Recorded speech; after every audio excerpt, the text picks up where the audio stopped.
دوستو، آج کے دور میں جب بھی اورنگزیب عالمگیر کا نام ہم لوگوں کی زبان پر آتا ہے تو ہماری سوسائٹی کے لوگوں کے دماغ میں ایک ایسے بادشاہ کی تصویر آتی ہے جو بادشاہ نہ صرف لاکھوں لوگوں کا قاتل ہے بلکہ وہ صرف اور صرف انسانیت کا دشمن ہے۔ آج کے دور میں نہ صرف اورنگزیب عالمگیر کو بے شمار ہندوؤں کا قاتل بتایا جاتا ہے بلکہ ساتھ ساتھ ان کے اوپر لاکھوں مندروں کو توڑنے کا الزام بھی لگایا جاتا ہے۔ آخر یہ سب کیسے ہوا؟ اس میں کتنی سچائی ہے؟ دوستو، آج کی اس ویڈیو میں ہم جانیں گے کہ آخر اورنگزیب کون تھے، انہوں نے اپنی پوری زندگی کیسے گزاری، اور آج ان کے اوپر جتنے بھی دعوے کیے جاتے ہیں کہ وہ ہندوؤں کے قاتل ہیں، یا پھر یہ کہ اورنگزیب نے اپنے دور کے ہندوؤں کو جبراً مسلمان بنایا، یا اس طرح کے جتنے بھی ان کے اوپر بڑے بڑے الزامات لگائے جاتے ہیں، ان تمام چیزوں کے بارے میں آج کی اس ویڈیو میں جانیں گے۔ اور آپ کو آج کی بس اس چھوٹی سی ویڈیو میں اورنگزیب عالمگیر کی پوری زندگی کے بارے میں بتائیں گے۔ ویڈیو کو شروع کرنے سے پہلے بس میری چھوٹی سی گزارش ہے کہ نئے آنے والے دوست میرے چینل کو سبسکرائب کرتے ہوئے پاس ہی میں بیل آئیکن کو بھی دبا دیں، اور ہماری حوصلہ افزائی کے لیے ہماری ویڈیو کو ہمیشہ لائک کیا کیجیے تاکہ اسی طرح کی ہسٹوریکل اور نالجبل ویڈیوز کا یہ سلسلہ ہم جاری رکھ سکیں۔ دوستو، یہ بات اس دور کی ہے کہ جب ہمارے دیش بھارت پر شاہجہاں کی بادشاہت تھی۔ مغل بادشاہ شاہجہاں کے 4 بیٹے تھے، اور یہ چاروں بیٹے ان کی بیگم ممتاز محل سے تھے۔ ممتاز محل وہی بیگم ہیں کہ جن کی محبت میں شاہجہاں نے تاج محل جیسی عمارت بنوائی تھی۔ ان 4 بیٹوں میں سے ایک کا نام دارا شکوہ تھا، ایک کا نام شاہ شجاع تھا، ایک کا نام شاہ اورنگزیب تھا، اور ایک کا نام مراد بخش تھا۔ 1657 میں ہندوستان کا بادشاہ یعنی شاہجہاں کافی بیمار ہو گیا۔ جب اس کے بچنے کی کوئی بھی امید نہ رہی تو اس نے اپنا خلیفہ اپنے بڑے بیٹے دارالشکوہ کو بنا دیا۔ شاہجہاں نے اپنی پوری سلطنت کو تو پہلے ہی 4 حصوں میں تقسیم کر دیا تھا اور ایک ایک حصہ اپنے ایک ایک بیٹے کو دے دیا تھا، لیکن اب باری تھی شاہجہاں کے بعد اس کا مین خلیفہ بننے کی، یعنی سب سے بڑا بادشاہ بننے کی۔ لہٰذا چاروں بھائیوں میں سے کوئی بھی ایک دوسرے کو اپنے اوپر ماننے کے لیے تیار نہیں تھا، یعنی کوئی بھی ایک دوسرے کی بادشاہت قبول نہیں کرنا چاہتا تھا۔ لہٰذا ان چاروں میں جنگ ہونا طے تھی۔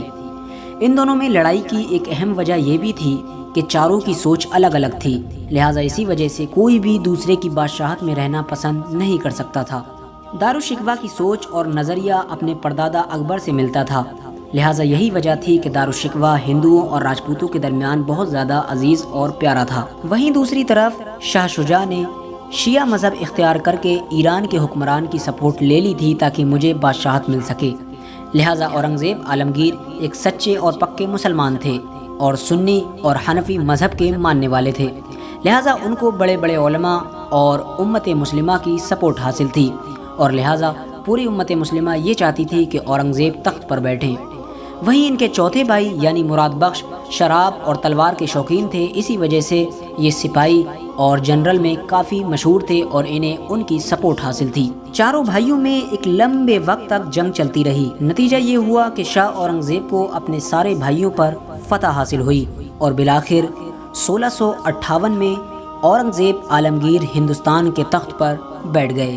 اورنگزیب نے دلی کے تخت پر بیٹھتے ہی اپنی جیت کا سلسلہ شروع کر دیا تھا، اور ایک کے بعد ایک لگاتار قلعوں کو فتح کرنا شروع کر دیا، اور یہی وجہ ہے کہ اورنگزیب کے دور میں ہندوستان کی سیما یعنی ہندوستان کا علاقہ اتنا زیادہ بڑا ہو گیا تھا کہ آج ہندوستان کے اس علاقے میں کئی دیش آباد ہو گئے ہیں۔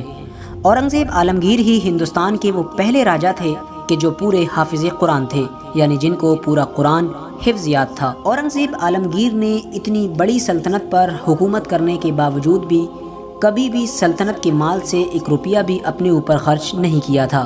اورنگزیب عالمگیر کا یہ معمول تھا کہ آپ صبح اٹھ کر فجر کی نماز ادا کرنے کے بعد قرآن مجید کی تلاوت کرتے، اور قرآن مجید کی تلاوت کے بعد قرآن مجید کو لکھنا شروع کرتے۔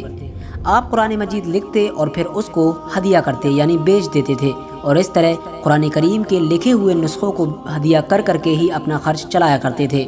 اس کے علاوہ اورنگزیب عالمگیر کے بارے میں اتہاس میں یہ بھی لکھا گیا ہے کہ آپ ٹوپیاں بنا کر بیچا کرتے تھے، اور ان ٹوپیوں سے جو بھی آپ کو فائدہ ہوتا تھا وہ آپ اپنی جیب میں رکھا کرتے تھے اور اسی کو اپنے اوپر خرچ کیا کرتے تھے۔ اورنگزیب عالمگیر کے دور میں ہندوستان کپڑا بنانے والے دیشوں میں 1 نمبر پر آتا تھا، اور اس وقت امریکہ کے ڈالر کی کوئی قیمت نہیں تھی، بلکہ ہمارے ہندوستان کا اس وقت کا 1 روپیہ یورپ کے کئی پاؤنڈ کے برابر ہوتا تھا۔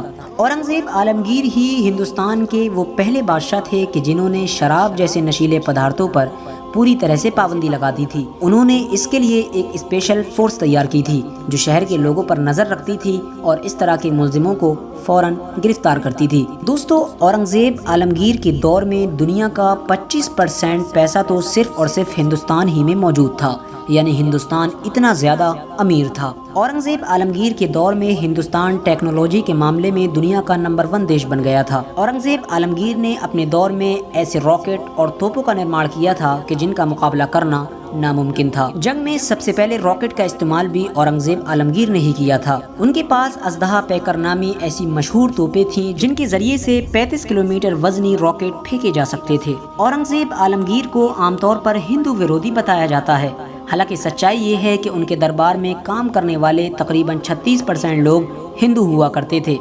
انہوں نے پنڈتوں کی پینشن کا بھی انتظام کیا تھا اور یہ پہلے مغل شاسک تھے کہ جنہوں نے پنڈتوں کی پینشن کا انتظام کیا تھا۔ انہوں نے اپنے دربار میں تمام بڑے بڑے ہندو کویوں کو جگہ دی تھی۔ آج اتہاس کی جھوٹی کتابوں کے ذریعے سے ہمیں یہ بتانے کی کوشش کی جاتی ہے کہ اورنگزیب کوئی ایک اچھا بادشاہ نہیں بلکہ ایک ظالم بادشاہ تھا جس نے ہمیشہ اپنی پرجا کے اوپر ظلم کیا۔ حالانکہ سچائی یہ نہیں ہے، بلکہ یہ وہ اتہاس ہے کہ جو انگریزوں نے اورنگزیب کے خلاف لکھا تھا۔ اس کی وجہ یہ تھی کہ اورنگزیب اتنا طاقتور راجا تھا کہ جب تک ہندوستان پر اورنگزیب کا راج رہا، انگریزوں کی یہ ہمت نہ ہوئی کہ وہ ہندوستان کے اندر اپنا قدم رکھیں۔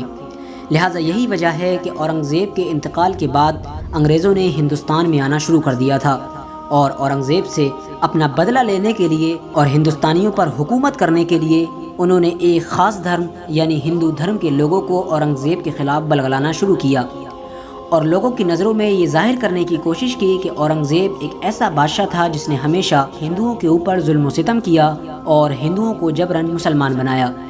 حالانکہ دماغ سے سوچنے والی بات یہ ہے کہ جس شخص نے ہندوستان پر سب سے لمبے وقت تک راج کیا، اتنے دنوں راج کیا کہ اس سے پہلے کسی بھی بادشاہ نے نہیں کیا تھا، تو اگر وہ اپنی پوری زندگی میں لوگوں کو جبراً مسلمان بناتا تو آج ہندوستان میں اسلام کے علاوہ دوسرے مذہب کا نام لینے والا زندہ نہیں رہتا۔ لیکن اس کے باوجود بھی دیکھیے آج ہندوستان کی زیادہ تر آبادی غیر مسلم ہی ہے۔ آج لوگ جھوٹے اتہاس کو آدھار بنا کر یہ دعویٰ تو کرتے ہیں کہ شاہ اورنگزیب نے ہندوؤں کے اوپر جزیہ لاگو کر دیا تھا، حالانکہ وہ یہ نہیں بتاتے کہ اس کی وجہ کیا تھی۔ اورنگزیب عالمگیر نے ہندوؤں کے اوپر ٹیکس اس لیے لاگو نہیں کیا تھا کہ وہ ہندو دھرم کے ماننے والے ہیں، بلکہ ان کا نظریہ یہ تھا کہ مسلمان تمام کے تمام لوگ اپنی زکوٰۃ کا مال بیت المال میں دیں اور اسی طرح ہندو بھی جزیہ نامی ٹیکس بیت المال میں جمع کریں۔ بیت المال اس دور میں اس فنڈ کو کہا جاتا تھا کہ جو سلطنت کا فنڈ ہوتا تھا اور تمام سلطنت کے لوگوں یعنی غریبوں پر خرچ کیا جاتا تھا۔